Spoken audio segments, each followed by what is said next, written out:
எதுக்கு திட்டணும்? நீயா லோன் கொடுத்த? நீ வெறும் செக்யூரிட்டி கைடு தானே போட்டிருப்ப, அதுக்கு தேவையானது வாங்கியிருப்பல. யாருகிட்ட வா போன்னு பேசிக்கிட்டு இருக்க? ஒண்ணு வக்கீலுன்னு கூப்பிடணும், இல்ல ராமநாதன் அண்ணான்னு கூப்பிடணும். மரியாதை முக்கியம். வக்கீல் வீட்டுல எடுபடி வேலை பார்த்தவெல்லாம் வக்கீலாக முடியுமா? சிரிக்காத, செதறிடுவ. இந்த ஊருக்கு சிறுத்தை வர்றது சும்மா இல்லையா? இந்த மாதிரி உருப்படாதவன் பாடிய பாத்துருக்க. வக்கீல கணக்கு அதிகமாயிருச்சு. தரேன். உன் வீட்டுல கக்கூஸ் கட்டுறதுக்கு கார்பரேஷன்ல அப்ளை பண்ணதை மறந்துட்டியா? அது கிடைக்கலையே வக்கீல. அப்போ கார்பரேஷன்ல அனுமதி கிடைக்கிற வரைக்கும் காலையில நீ வெளியே போக மாட்ட. அப்ளிகேஷன்ல கையெழுத்து போட்டா மட்டும் வேலை ஆயிடாது.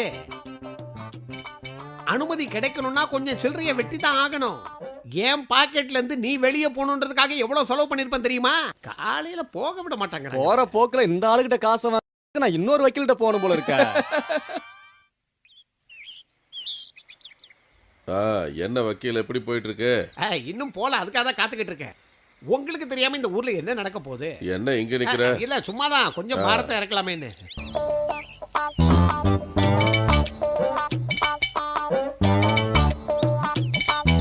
வக்கீலு, ஊர்க்காரங்க எல்லாம் டாய்லெட் கட்டிக்க கார்பரேஷன்ல அனுமதி வாங்கி தர. உன் வீட்டுல ஒரு டாய்லெட்டை கட்டிக்கலாம்ல வக்கீலு? அனுமதி எல்லாம் கிடைச்சாச்சு, ஆனா இந்த சுகம் கிடைக்காதுல்ல, அதனாலதான் இப்படி. போன முறை மணிமாறனை சிறுத்தை அடிச்சதும் இந்த மாதிரி ஒரு புதருக்குள்ள இருந்துதான். சிறுத்தை கூட என்ன பார்த்துதானா பரிதாபப்பட்டு விட்டுரும். ஒருவேளை அதுக்கு நான் தான் தேவைன்னா புடிச்சிட்டு போட்டோம், விட்டுருங்க.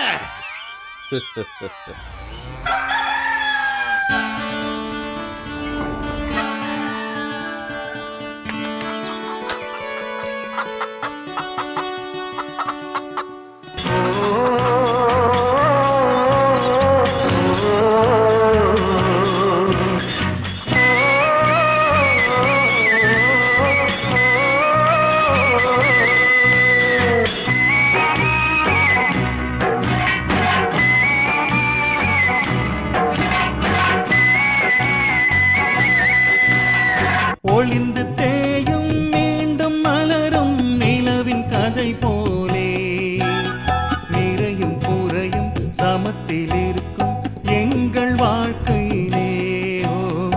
எங்கள் வாழ்க்கையிலே. அப்பா வைத்தியரை பார்த்தா ஏதாவது சொல்லணுமா? சாகிறதுக்கு ஏதாவது மருந்து இருந்தா கொடுக்க சொல்லு. ஒரு முடமா இனி மூளையில வேலை என்னால முடியாது. அப்பா பேசாம இருக்க மாட்டீங்க? உங்க வாயில இருந்து வேற வார்த்தை வராதா? எல்லாத்தையும் கஷ்டப்படுத்திக்கிட்டு எதுக்காக நான் வாழணும்? குடும்பத்துக்கும் பாரம், பூமிக்கும் பாரம். உனக்கு எதாவது வாங்கணுமாக்கா? ஒண்ணும் வேணாம், இருட்டுறதுக்குள்ள நீ வீட்டுக்கு வந்தா போதும். தாமஸே, ஒரு விஷயம். இடது பக்கம் கட்டி இருக்கிற காலை கொஞ்சம் முரடு. வண்டியில தூங்குறா இருந்தா கொஞ்சம் ஜாக்கிரதை. வண்டியும் உன்னையும் தள்ளி விட்டுட்டு நடுக்காட்டுல நிக்க வச்சாலும் நிக்க வச்சிரும். என்கிட்ட அப்படிலாம் பண்ணாதுப்பா.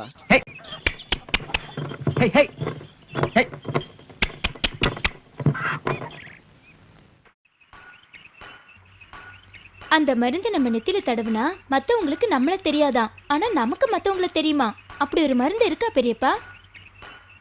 இப்படியெல்லாம் உங்ககிட்ட யாரு சொன்னா? தாமஸ் தான் என்கிட்ட சொன்னா. அந்த மருந்து எப்படி பண்ணணும்னு எழுதின புக்கு கூட அவன் வச்சிருக்கானா. ஆனா உடனே பண்ண முடியாதான், ரொம்ப கஷ்டமா. அப்ப அவன் அந்த மருந்து தயாரிக்க போறான். அந்த மருந்து நெத்தில தடவி பால்ராஜ் முதலாளி வீட்டுக்கு போய் அங்கிருந்து பணம் நகை எல்லாத்தையும் எடுத்துக்க போறதா என்கிட்ட சொன்னா. அந்த பணத்துல அவன் அக்காக்கு கல்யாணம் பண்ணணும். அப்புறம் எனக்கும் தரேன்னு சொல்லியிருக்கான். என்ன திருடுனதுல பங்கா? இல்ல, மருந்து. அதை வச்சு நீ திருட போறியா? இல்ல, இது வேற விஷயத்துக்கு. என் அனாதை ஆக்கின சிறுத்தை வரும்போது அதை மறைஞ்சு நின்னு கொல்லணும். எங்க அம்மாவை கொண்ட அந்த சிறுத்தைய உயிரோடு எரிச்சு சாம்பலாக்கணும்.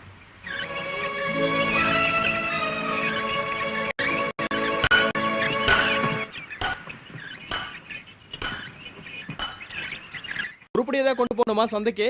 இருக்கு. குடுக்கறது கட்டுப்படி ஆகிறது இல்லைன்னு சொல்லு. பாகியா, அந்த கட்டை எடுத்து அவங்க கிட்ட கொடு. நீ ஏதோ மாய மருந்து கண்டுபிடிக்க போறியாமே? அதையும் உங்ககிட்ட சொல்லிட்டாளா? ஏன் சிரிக்கிற? என்கிட்ட போய் சொன்னியா? உனக்கு கொஞ்சமாவது அறிவு இருக்கா? எதுக்கு இந்த விஷயத்த ஊர்ல இருக்கவங்களுக்கு தண்டவரை போட சொல்ற? இதை எல்லார்கிட்டையும் சொன்னா மருந்து வேலை செய்யாது. நம்ம 2 பேர் தவிர இந்த விஷயத்த வேற யாருக்கும் தெரியப்படுத்தக்கூடாது. ஆளுதான் வளர்ந்துருக்க, கொஞ்சம் கூட அறிவு இல்ல. சரி, இனிமே இந்த விஷயமா யாருக்கிட்டையும் பேசாம இருந்தா போதும். மயிலெண்ணெய் விற்க வாசனுங்கிட்ட இதை பத்தி சொல்லியிருக்கேன். அவரும் உதவி செய்யறேன்னு சொல்லியிருக்காரு. சுத்தமா இருக்கிற மூலிகையில இருந்து தான் இந்த மருந்தை தயார் பண்ண முடியுமா? அதுவும் பொண்ணுங்க ஒரு நிமிஷம் கூட மனசுல நினைக்காம 30 நாள் தவா இருந்தா தான் இந்த மருந்தை செய்ய முடியுமா? மருந்து உனக்கு கிடைச்சதும் நம்ம 2 பேரும் பேசின மாதிரி நடந்துக்குவே இல்ல. மருந்து உன் கைக்கு கிடைச்சதும் என்ன நட்டாத்துல விட்டுற மாட்டல.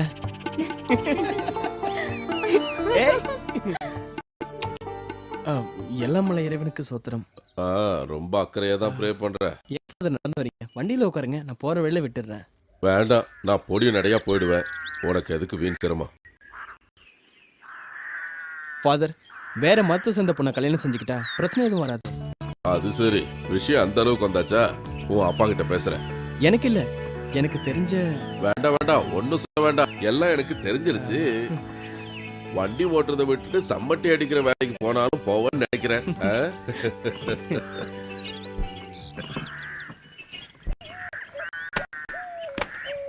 அவன் உனக்கு அந்த மருந்தை கொடுத்தா நீ அவனை கட்டிக்குவியா? கட்டிக்குவேன். அடிப்பாவி, உங்க பெரியப்பாவும் ஊர்க்காரங்களும் அதுக்கு சம்மதிக்கணுமே. நான் அவனுக்கு வாக்கு கொடுத்துட்டேன். அவன் மேல உனக்கு அவ்வளவு ஆசையா? என் அனாதை ஆக்குன அந்த சிறுத்தையை கொள்ள யார் உதவினாலும் நான் அவங்கள கட்டிக்குவேன். அப்படின்னா நம்ம ஊர்ல இருக்கிற சோமதத்தா உதவி செஞ்சா என்ன பண்ணுவ? அவரை கட்டிக்குவேன்.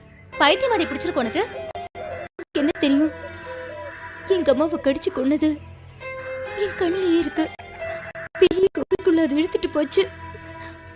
அதுக்கப்புறம் அடுத்த நாள் மாமா எடுத்து கீழே. அதையே மனசுல நினைச்சுக்கிட்டு அழுதுட்டு இருக்காத.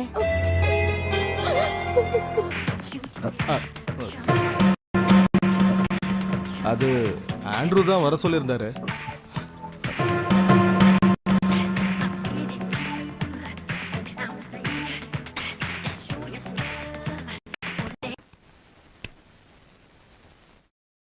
நான் வெளியே காத்துக்கிட்டு இருக்கேன்னு சொல்லுங்க. சரிதா.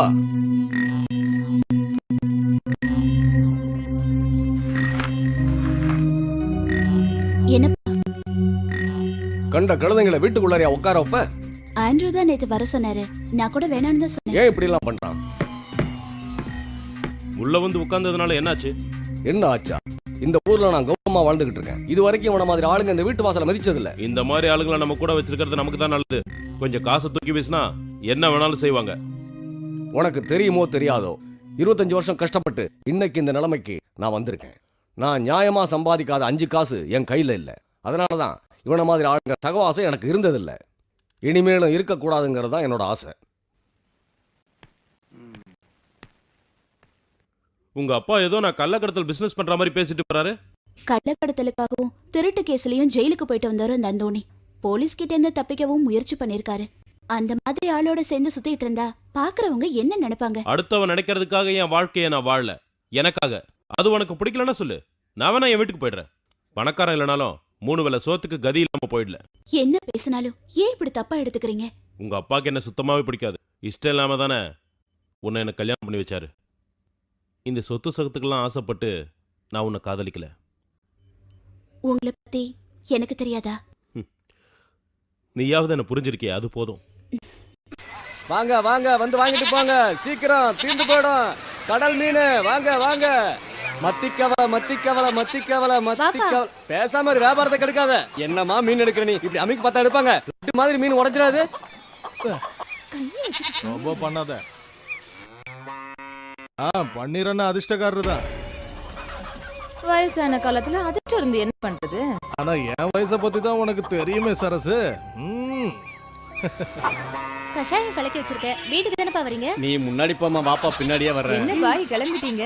அதுக்குள்ள மீன் வித்துருச்சா? முக்காவாசி வித்துருச்சு மரகதம். கொஞ்சம் பாக்கி இருந்தது, அதை நம்ம சாந்தா கேடான்னு கொடுத்துட்டு வந்துட்டேன். என்னன்னு தெரியலடா, எனக்கு உடம்பு சரியில்லை. சாப்பிட்டது ஜீரணமாகாம ஒரே வயித்த வலி. இன்னைக்கு 4 தடவை பச்சை தண்ணி மாதிரி வயிற்றுல இருந்து போயிட்டு இருக்கு. பச்சை மருந்து வாங்கி 3 வேளையும் குடிச்சுனா 4 நாளைக்கு வராது. வயிற்று போக்குக்கு வழிய சொல்றான்னு கேட்டா வயிற்ற கிழிக்க ஐடியா கொடுக்கறியே. பயங்கரமான ஆள்தான்.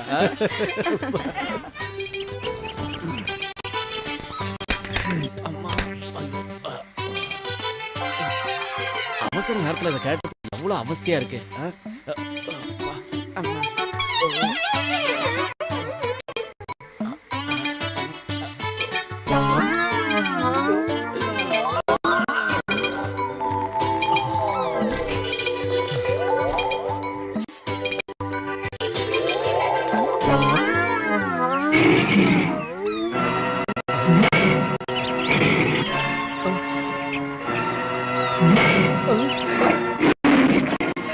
ஐயோ சிறுத்தை! அல்லா! சிறுத்தை! அல்லா காப்பாத்து! சிறுத்தை! ஐயோ! ஐயா! ஊருக்குள்ள சிறுத்தை வந்துருச்சு. எல்லாம் ஜாக்கிரதையா இருங்க. எல்லாம் வீட்டுக்குள்ள போங்க. அம்மா வீட்டை விட்டு வெளிய வராத. சிறுத்தை வந்துருச்சு. ஊருக்குள்ள சிறுத்தை வந்துருச்சு. ஃபாதர், சிறுத்தை வந்துருச்சு. ஊருக்குள்ள சிறுத்தை வந்துருச்சு. ஃபாதர், நான் சிறுத்தைய பார்த்தேன். எங்க இருக்கீங்க? நீங்க அங்கே இருங்க, நான் வந்துடுறேன். ஊருக்குள்ள சிறுத்தை வந்துருச்சு. மறுபடியும் ஊருக்குள்ள சிறுத்தை வந்துருச்சு. சிறுத்தை எங்க இருக்கு? காட்டுக்குள்ள ஃபாதர். நான் பார்த்தேன். மரத்து மேல இருக்கு. அங்க இருங்க. தோ இவ்வளவு தூரத்துல மரத்து மேல முறைச்சு பார்த்துட்டு இருக்கு. நான் ஆண்டவன் முடியல பொழிச்சேன். பார்த்தது சிறுத்தையா இல்ல பூனையா? அட என்னையா அர்த்தம் கடத்தனமா பேசிட்டு இருக்க? சிறுத்தைங்கற சும்மா நாய் பூனைன்னு அர்த்தம் இல்லாம.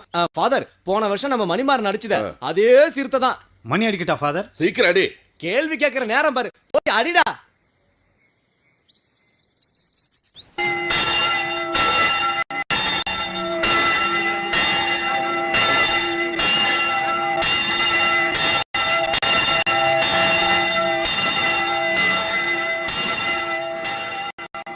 மதவண்ணே, சர்ச் பெல்லு தானே அடிக்குது. ஆமா வக்கீல். ஆஹா, குருவாயூரப்பா, போனது திரும்ப வந்துருச்சு நினைக்கிறேன். நான் போய் சொல்றேன். கோவிந்தா, கடையை மூடிட்டு வீட்டுக்கு போடா. சிறுத்தை வந்துருச்சு. சீக்கிரம் போங்க எல்லாரும். யாரும் நிக்காதீங்க, வேகமா போங்க. இருக்கிறதுக்குள்ள சீக்கிரம் கடையை மூடிட்டு வீட்டுக்கு போங்க. சிறுத்தை வந்துருச்சா? எனக்கு எவன் செத்தான்னு தெரியல, சர்ச் பெல் அடிக்குது. இன்னும் ஊருக்குள்ள எவனும் சாகல. நீ இப்படியே பேசிக்கிட்டு உட்கார்ந்து இருந்தா சிறுத்தை ஒண்ணு அடிச்சிடும். நாளைக்கு சர்ச்சில் உனக்காக தான் பெல் அடிக்கணும். வைத்தியரே, கடையை மூடிட்டு சீக்கிரம் வீட்டுக்கு போங்க. இருந்தாலும் இங்கேயே உட்கார்ந்துருக்கட்டும். கடி வாங்கினா தான் இவருக்கெல்லாம் புத்தி வரும். அந்த ராமநாதன் இருக்கான வக்கீல் சரியான போர்ஜரி. என் வாழ்க்கையில அவன சும்மா மாதிரி பேசாம முதல்ல வீட்டுக்கு கிளம்புற வழியை பாரு. மத்தது நாளைக்கு பேசிக்கலாம். ஓஹோ, அப்படிங்கிற.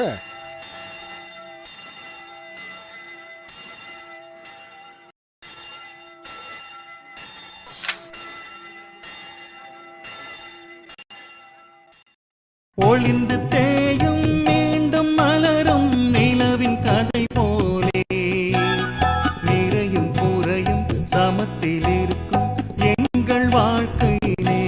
ஓ, எங்கள் வாழ்க்கையிலே.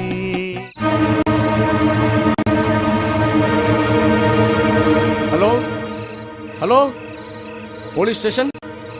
பால்ராஜ் பேசுறேன். பால்ராஜ், கேக்குதா? ஊருக்குள்ள மறுபடியும் சிறுத்தை வந்திருக்கு. சிறுத்தை. ஆமா. என்ன? அவசரத்துக்கு போன் கூட வேலை செய்ய. போன்ல சொல்றதெல்லாம் வேஸ்ட். எடுத்தாலும் சரியா பேச மாட்டேங்கிறாங்க. நான் போய் போலீஸ் ஸ்டேஷன்ல சொல்லிட்டு வந்துடுறேன். மாமா, நான் சொல்றதை கொஞ்சம் கேளுங்க. இந்த ராத்திரி நேரத்துல காரை ஓட்டிட்டு நீங்க போலீஸ் ஸ்டேஷன் போனீங்கன்னா அவங்க 2 பேரை அனுப்புவாங்க. அப்படியே அவங்க வந்தாலும் அவங்க கூட நம்ம ஊர்க்காரங்க 10-15 பேர் இருக்கணும். ஜாக்கிரதையா போங்க. ஒரே ஷாட்ல சிறுத்தையோட நெத்தி செதறும் பாரு. கதவு சாத்திக்க. நினைத்ததெல்லாம் நடத்தி கொடுக்க இறைவன் இருக்கின்றான். நினைத்ததெல்லாம் நடத்தி கொடுக்க இறைவன் இருக்கின்றான். சரி, ஆமிஸ் இவ்வளவு நேரம் ஆகி வீடு வந்து சேரலையே. இருட்டுறதுக்கு முன்னாடியே வீட்டுக்கு வந்துடுன்னு சொல்லி தான் அனுப்புனேன். இந்த நேரத்துல நான் அவனுக்கு எங்க போய் தேடுவேன்? இருட்டுனதுனால வர்ற வழியில் ஏதாவது ஒரு வீட்டில் தங்கியிருக்கும்.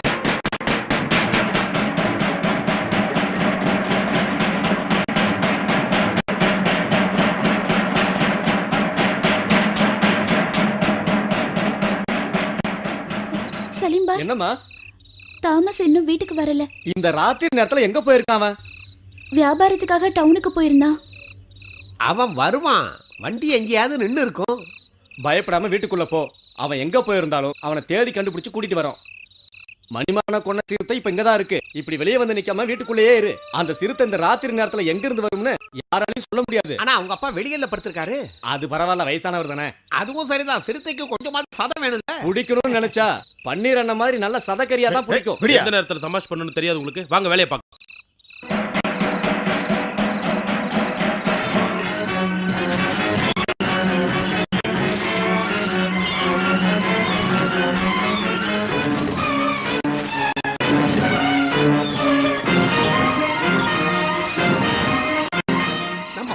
எங்க காணோம்?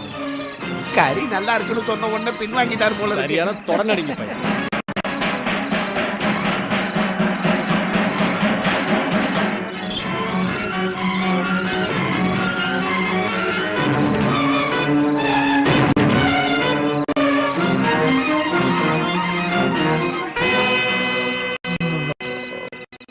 இவ்வளவு நேரம் தேடினது தான் மிச்சம்.